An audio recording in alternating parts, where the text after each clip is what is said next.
Dear students, in accountancy, I am giving you some basic knowledge. The question is, name 20 assets account.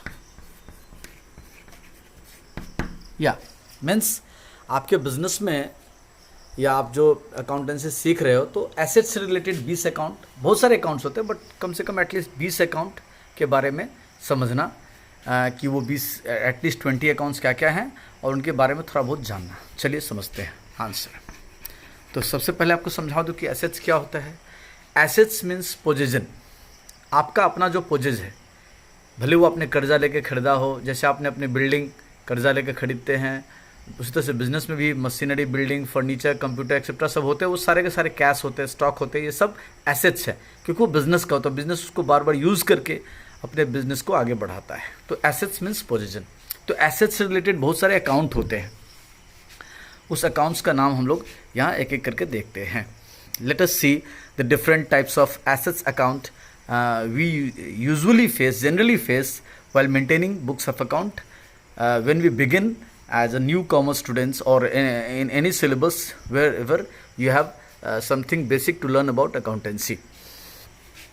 Like the first account is cash account. Cash account is an asset, yes, but its category is current assets. Current asset means temporary assets, जो हर हमेशा जिसमें changes आते रहते हैं, और इसका ये जो नेचर होता है यूजुअली डेबिट बैलेंस होते हैं, ये डेबिट बैलेंस। और अगर इसमें डेबिट क्रेडिट बताने की बात हो, नेचर तो हो गया आपका डेबिट बैलेंस, बट कब डेबिट कब क्रेडिट होगा अगर बताएं तो प्लस होने से डेबिट, माइनस होने से क्रेडिट, ये सभी एसेट्स अकाउंट में होगा। अच्छा, बैंक अकाउंट,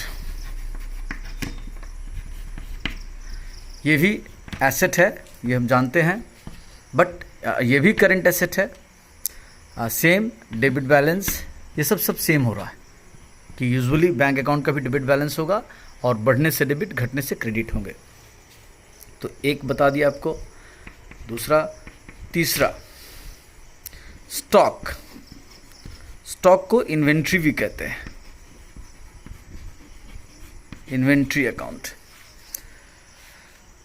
स्टॉक, इन्वेंट्री। तो कैश अकाउंट क्या है, डे टू डे बिजनेस में जो पैसा आता जाता है उसका हिसाब रखने के लिए कैश अकाउंट मेंटेन करते हैं। एक रजिस्टर में भी हम मेंटेन कर सकते हैं, उसको टी फॉर्म में डिवाइड करके दो भाग में, पैसा आएगा तो डेबिट साइड में रिसिप्ट समझ के, और पैसा जाएगा तो क्रेडिट साइड में।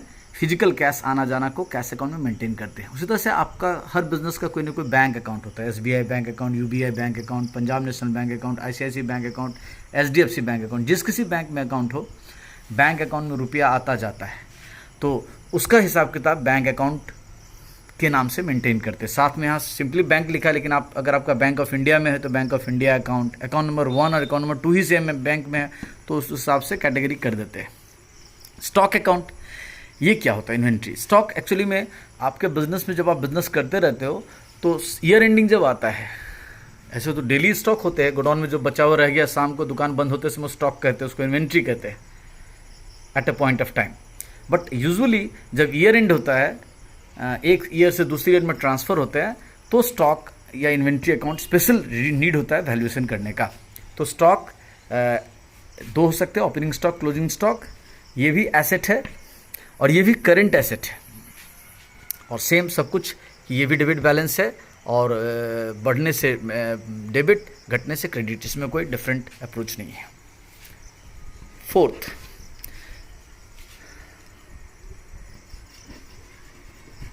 Land and building account. What is this account? ये एसेट है, ठीक है, बट ये फिक्स्ड एसेट है। Fixed asset is also known as non current asset. तो फिक्स्ड एसेट क्यों है? क्योंकि ये लंबे समय तक यूज़ करते हैं, एक बार बन जाने के बाद, एक बार खरीद लेने के बाद 5 साल 25 साल तक यूज़ करते हैं। So it's a fixed asset. इसका भी नेचर वही है, ये डेबिट बैलेंस का है और बढ़ने से डेबिट, घटने से क्रेडिट, जो ऊपर रूल समझा रहे हैं कि प्लस होने से डेबिट माइनस होने से क्रेडिट, वो लैंड एंड बिल्डिंग में भी लागू होता है। Fifth, plant and machinery account. Machinery account, her business में मशीनरी परचेस किए जाते हैं, तो उन सब के अलग से एक अकाउंट होता है, प्लांट एंड मशीनरी अकाउंट। सिर्फ जो हेवी इक्विपमेंट्स मशीनरी इस्टेब्लिश किए जाते हैं बिजनेस में प्रोडक्शन करने के लिए, उसके लिए प्लांट एंड मशीनरी अकाउंट है। ये भी एसेट है, ये भी फिक्स्ड एसेट है, फिक्स्ड एसेट्स है, नॉन करेंट एसेट है। और बाकी वही डेबिट बैलेंस है, बढ़ने से डेबिट घटने से क्रेडिट होगा, इसमें कोई डाउट नहीं है। 6, furniture, fixture and fittings. Furniture, fixtures and fittings, ये क्या है? ये भी अकाउंट है। ये एक फिक्स्ड एसेट है, ये एसेट है पहले, ये फिक्स्ड एसेट्स हो गया। डेबिट बैलेंस इसका होगा बिल्कुल सेम, बढ़ने से डेबिट घटने से क्रेडिट, ये तो समझ गए। But what is furniture, fixer and fittings? अब देखो, आप दुकान में देखोगे टेबल, कुर्सी, अलमारी, कपबोर्ड, फिटिंग्स होते हैं जो दीवार में लगे रहते हैं, दीवार से लगा हुआ अलमीरा, छत से लगा हुआ अलमीरा, तो ये सब जो चीज़ होती है उसको कहते हैं फर्नीचर, फिक्सर्स एंड फिटिंग्स। ये उन सब से रिलेटेड कोई भी चीज़, अगर टेबल परचेज किया गया, कपबोर्ड परचेज किया गया, अलमीरा परचेज करा गया, दीवार में फिटिंग्स कराया गया, छत में फिटिंग कराया गया, फर्नीचर जैसा कोई चीज़ सामान रखने उखने के लिए, तो इवन जो गोदरेज का हेवी अलमीरा आपने लिया, उसमें वैल्यूबल्स रखने के लिए बिजनेस का, तो वो सब सारे के सारे फर्नीचर, फिक्सर एंड फिटिंग्स में ही आते हैं। 7, 6 ये था, 7,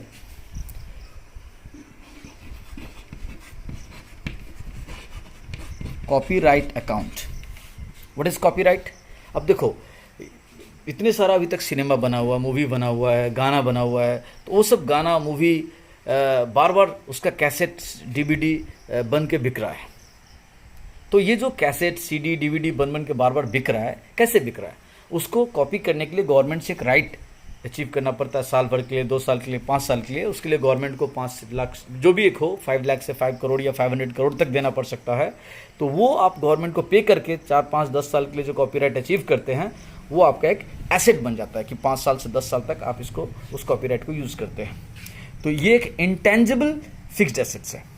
ये सब जो था, land and building, plant and machinery, furniture, ये सब टेंजिबल फिक्स्ड एसेट्स है। टेंजिबल फिक्स्ड एसेट्स उसको कहते हैं कि जिसको आंखों से देख सकते हैं, जिनका फिजिकल एग्जिस्टेंस होता है। बट कॉपीराइट एक ऐसा इंटेंजिबल फिक्स्ड एसेट्स है, ये फिक्स्ड एसेट तो है but it is intangible fixed assets, जिसको हम लोग देख नहीं सकते, सिर्फ पेपर एग्रीमेंट से दिख सकता है कि हाँ भाई हमको 4 साल का, 5 साल का, 40 साल का कॉपीराइट मिला है। तो बाकी सब कुछ सेम है कि ये भी डेबिट बैलेंस होता है, और बढ़ने से, प्लस होने से डेबिट, माइनस होने से credit. 8,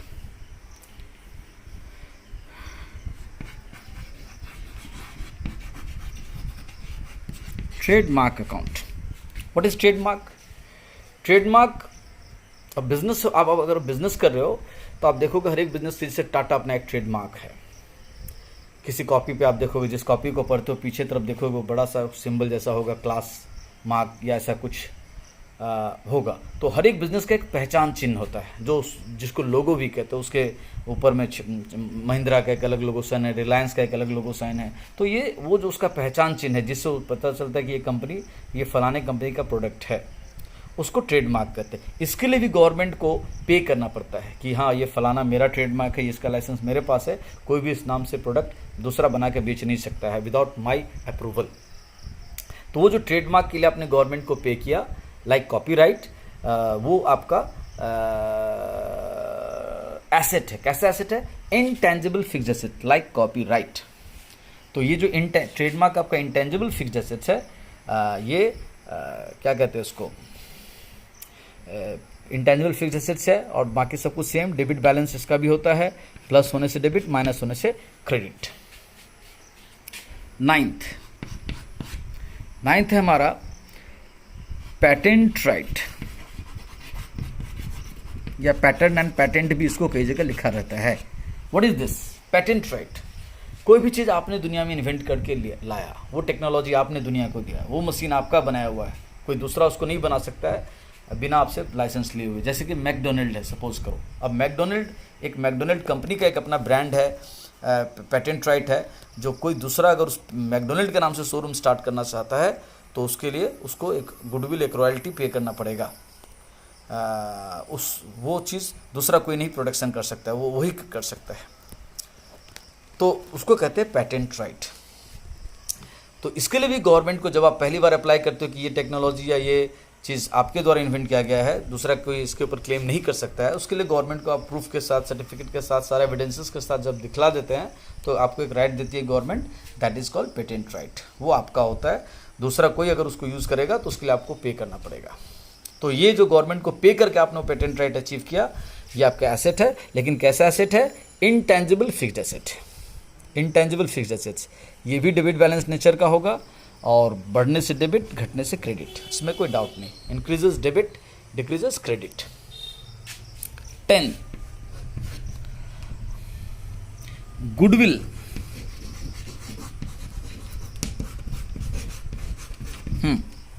what is goodwill? Goodwill is another asset.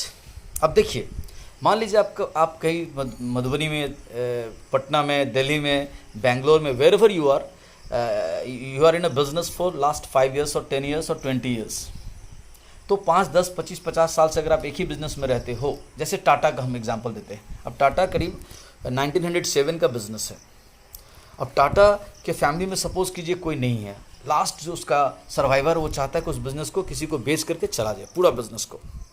तो वो जो पूरा बिज़नेस को बेचेगा तो उसके जितने भी प्रॉपर्टी हैं, फिजिकल एसेट्स है, जो मैं ऊपर से नाम लिया आपको, cash, bank, stock, land and building, plant and machinery, furniture, copyright, trademark etcetera, patent right, ये सब चीज़ का तो वैल्यूशन होगा ही होगा। एक और चीज़ का वैल्यूशन होता है गुडविल का।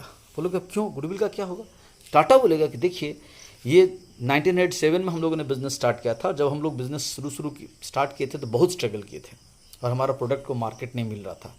25 साल, 50 साल, 100 साल से हम लोग स्ट्रगल करके अब एक ब्रांड बन गया है टाटा। इस ऑफिस में आप जब बैठ के मालिक बन जाओगे तो आपका प्रोडक्ट बिकेगा, आप नहीं बिकोगे, आपके मुंह देख करके कोई सामान नहीं खरीदेगा। टाटा एक ब्रांड है, तो यानी आपके रेपुटेशन, आपके मेहनत, आपके क्वालिटी प्रोडक्ट देने के कारण, आपके लोकेशन के कारण, आपके बहुत पुराने होने के कारण, आपका एक जो ब्रांड बाज़ार में बिक रहा है, आपका नाम हो गया है, उसके कारण एक अलग वैल्यू आपका लगाया जाता है। तो उस समय गुडविल अकाउंट ओपन किया जाता है। गुडविल अकाउंट यूजुअली जब कोई बिज़नेस को परचेज करते हैं तभी गुडविल अकाउंट का वैल्यूशन होता है। डे टू डे बिजनेस में गुडविल अकाउंट का वैल्यूशन नहीं होता है। It is also an intangible asset, fixed asset, और इसका भी नेचर वही डेबिट होगा, और बढ़ने से डेबिट, घटने से क्रेडिट। तो ये 10 आपको समझाएं।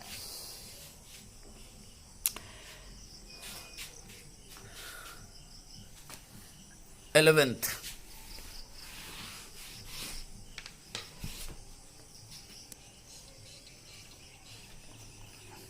ध्यान दीजिएगा, be attentive. 11th,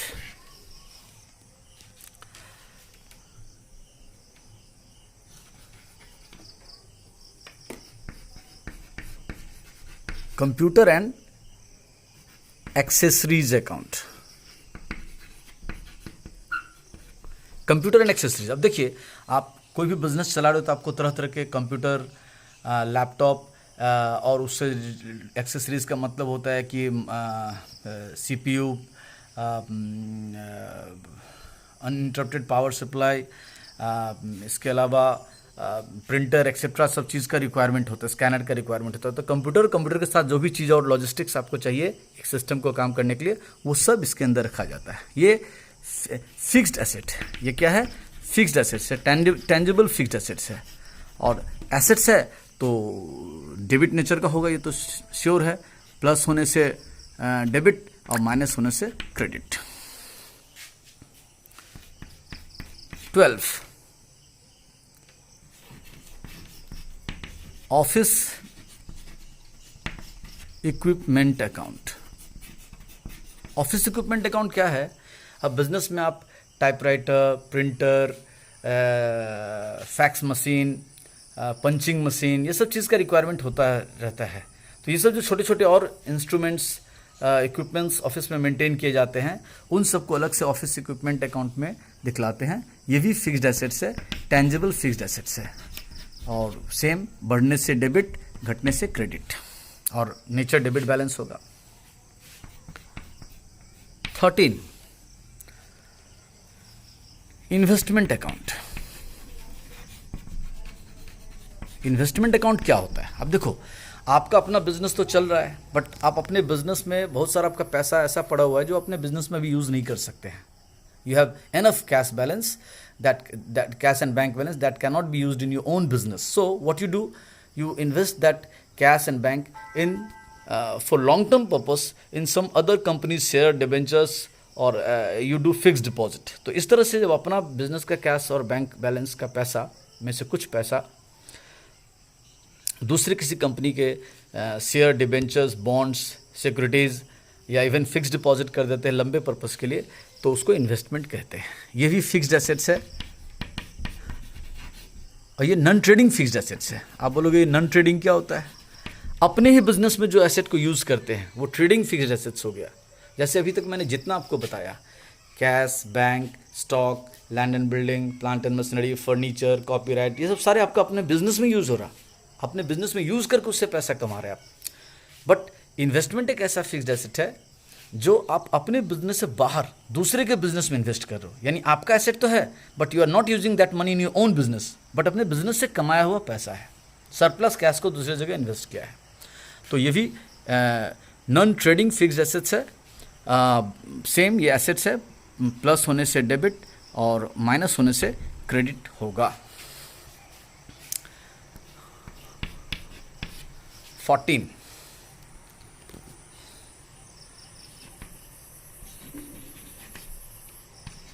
sundry debtors account. Sundry debtors या ट्रेड डेप्टर्स भी इसको कहते हैं, गुड डेप्ट्स भी कहते हैं। सन्ड्री डेप्टर्स है क्या? आप अपने बिजनेस में जो सेल करते हो, आइदर सेल ऑफ कैश और sale on credit to your customers, जिसको हम लोग डेप्टर्स कहते हैं।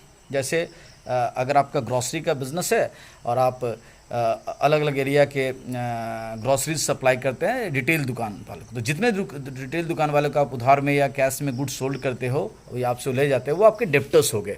तो ABCD XYZ बहुत सारे डेप्टर्स हैं। उन सभी डेप्टर्स का अलग अलग इंडिविजुअली भी बैलेंस होगा, बट उन सबको अगर समअप कर दे एक साथ तो टोटल कहला जाता है टोटल सन्ड्री डेप्टर्स अकाउंट। यानी इसमें 2, 4, 10, 5, 100, 1000 कई सारे डेप्टर्स हो सकते हैं। तो डेप्टर्स कौन हुए? जिसको आप गुड्स सेल करते हैं ऑन क्रेडिट, और वो आप उनसे पैसा पाओगे। तो ये आपके एसेट, आप उससे पैसा पाओगे। बट कैसा एसेट है? ये करेंट एसेट है, ये फिक्स्ड एसेट नहीं है। क्योंकि डेली बिजनेस में आप देखोगे, जब तक आप सेल कर रहे हैं उधार में, हर 15 दिन 20 दिन महीने भर में आपको उससे फिर कलेक्शन आ भी रहा है, फिर आप क्रेडिट सेल करो, तो ये डे टू डे में रेगुलरली ऐसा होते रहता है। ये भी एसेट नेचर का है, इसलिए बढ़ने से डेबिट, घटने से credit. 15, bills receivable account. What is bills receivable? अब देखिए, अभी मैं बोला कि डेप्टर्स को हम लोग जब सेल करते हैं ऑन क्रेडिट तो उनसे ड्यूज पा रहे हैं। अब आप डेप्टर्स को बोल रहे हो कि देखो जी, आप मेरे को पैसा कब दे रहे हो? तो बोला कि अभी 2-3 महीने आपको मैं पैसा नहीं दे पा रहा हूँ। तो आप उनको बोलते हो ठीक है, तब तक आप मेरे को बिल ऑफ एक्सचेंज प्रॉमिस करके एक्सेप्ट करके दे दो। तो वो आपको क्या करता है, एक बॉन्ड में, एक स्टैम्प पेपर पे जो कोर्ट में मिलता है, वहाँ से उस स्टैम्प पेपर पे लिख करके प्रॉमिस करके आपको बॉन्ड प्रॉमिस कर देता है कि हम आपको 30 दिन बाद, 60 दिन बाद, 90 दिन बाद आपका पैसा पे करेंगे। तो ये जो रिटर्न प्रॉमिस आपको लिख के दे दिया बॉन्ड पेपर पे, स्टैम्प पेपर पे, कि हम 90 डेज बाद, 60 डेज बाद पे करेंगे, तो वो डेप्टर ही है, बट वो प्रॉमिस्ड डेप्टर्स है कि they are paying us after 60 days और 90 डेज। तो जिस डेप्टर से आपको प्रॉमिस नोट मिल गया, निगोशिएबल इंस्ट्रूमेंट मिल गया है, दे आर उनका हिसाब अलग से करते हैं बिल्स रिसीवेबल अकाउंट में, और ये भी करेंट एसेट है इसी की तरह, डेप्टर्स की तरह। दोनों में फ़र्क क्या है, ये डेप्टर ने प्रॉमिस नहीं किया है, रिटर्न प्रॉमिस नहीं दिया कि कब पे करेगा, ओरल प्रॉमिस है, but they have given return assurance with legal evidence that they will pay us after 60 days और 90 days और 3 months। ये भी एक तरह का डेप्टर्स ही है। इन दोनों को मिला के ट्रेड रिसीवेबल कहा जाता है। वही सेम, प्लस होने से डेबिट, माइनस होने से क्रेडिट। जब भी बढ़ेगा तो डेबिट, घटेगा credit. 16, prepaid expenses account. What is this? Prepaid expenses, इसको एडवांस एक्सपेंसेस भी कहा जाता है, अनएक्सपायर्ड एक्सपेंसेस भी कहा जाता है। ये भी एसेट है। कैसे? अब सपोज कीजिए साल भर 12 महीने का साल होता है, उसमें से आप अपने जिस जगह में अपना बिजनेस कर रहे हो वो दूसरे से रेंट पे लेके कर रहे हैं, तो आपने उनको क्या किया, एक ही बार में 15 मंथ्स का रेंट पे कर दिया। तो 12 महीने का रेंट तो इस साल का हो गया, और जो एक्स्ट्रा 3 महीने का रेंट आपने पे कर दिया, जो साल अभी आया भी नहीं है उस साल का रेंट आपने इसी साल पे कर दिया। ऐसा जब करते हैं कि जो टाइम अभी नहीं आया है, जिसका सर्विसेज हम लोग यूज़ नहीं किए, लेकिन फिर भी उस समय का पैसा पहले से ही एडवांस पे कर देते हैं, तो that is called advance expenses account. और प्रीपेड एक्सपेंसेस अकाउंट वो आपका एक तरह से एसेट है। क्यों एसेट है? क्योंकि आपने पे तो कर दिया है कैश या चेक, बट उनका बेनिफिट अभी तक आपको नहीं मिला, आप एक तरह से डेप्टर्स हो गया ये।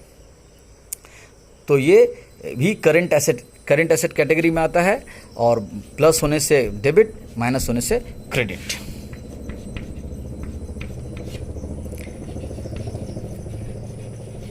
एक्रूड या outstanding income. What is this? अब देखिए, अभी मैं बोला कि हम 15 महीने का रेंट पे कर दिए थे तो 3 महीना एडवांस पे कर दिए। ऐसा भी हो सकता है कि आपको कहीं से इंटरेस्ट मिलना है। अभी मैं बता रहा था कि आपने इन्वेस्ट किया था, तो इन्वेस्ट करेंगे कहीं पे दूसरे जगह में तो ऑब्वियसली हमको इंटरेस्ट मिलता रहेगा। अगर शेयर में इन्वेस्ट किया तो डिविडेंड मिलता रहेगा। तो वो जो इंटरेस्ट है या डिविडेंड है 12 महीने का अगर मेरे को मिल चुका तो ठीक है, लेकिन 12 महीने में से 7 ही महीने का मिला है, 5 महीने का नहीं मिला है, वो बाद में मिलेगा, अभी ड्यू पड़ा हुआ है। तो जो इनकम जिसका टाइम हो गया, जिसके बदले में हमने बेनिफिट उसको दे दिया है, बट उसने मेरे को पे नहीं किया है। अब सपोज कीजिए आप दूसरे का रेंट पे अपने आपके पास ट्रक्स हैं, आप ट्रक ओनर हैं, ट्रांसपोर्ट बिजनेस में इन्वॉल्व है, आप गुड्स कैरी करते हैं, तो गुड्स कैरी करके आपको उसका जो हायर चार्जेस है वो महीने महीने मिलना चाहिए। लेकिन हुआ क्या है, आपको 9 मंथ का रेंट हायर चार्जेस मिल चुका है, और अभी 3 मंथ्स का हायर चार्जेस जिसका गुड्स कैरी करके लेके उससे मिला नहीं। तो वो इनकम जो आपका, जिसका सर्विसेज आपने प्रोवाइड कर दिया बट उसका पेमेंट आपको नहीं मिला, उस बकाया इनकम को कहा जाता है एक्रूड और आउटस्टैंडिंग इनकम। मीन्स आपने बेनिफिट तो उसको दे दिया, बट उसने पेमेंट उसके बिहाफ में अभी तक अटका के रखा है, वो बाद में मिल जाएगा। यानी एक तरह का डेप्टर्स हो गया ये। तो ये भी करंट एसेट है, बढ़ने से डेबिट, घटने से क्रेडिट।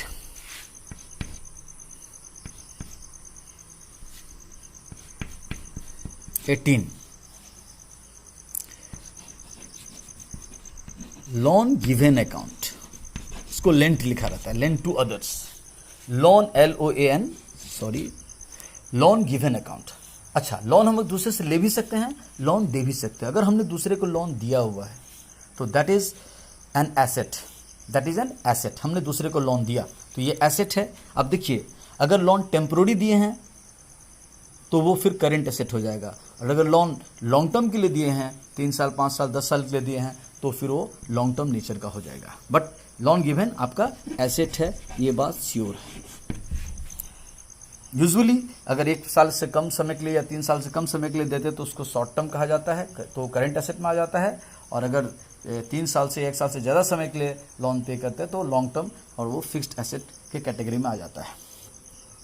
तो ये आपका एसेट नेचर का, इसलिए प्लस होने से डेबिट, माइनस होने से क्रेडिट। यानी जब हम लोन देंगे तो लोन अकाउंट डेबिट होगा। हाँ, इसमें एक बात बता दें, जैसे लोन गिवन है तो लोन किसको दे रहे हैं? राम, श्याम। तो जब लोन राम को देंगे तो loan to Ram account, loan Shyam को देंगे तो लोन टू श्याम अकाउंट, ऐसे खुलेगा, अलग अलग इंडिविजुअली खुलेगा। और हर अकाउंट को इंडिविजुअली लोन देने, जितना हम लोन देते रहेंगे तो डेबिट करेंगे, लोन वापस आते जाएगा तो क्रेडिट होते जाएगा। 19,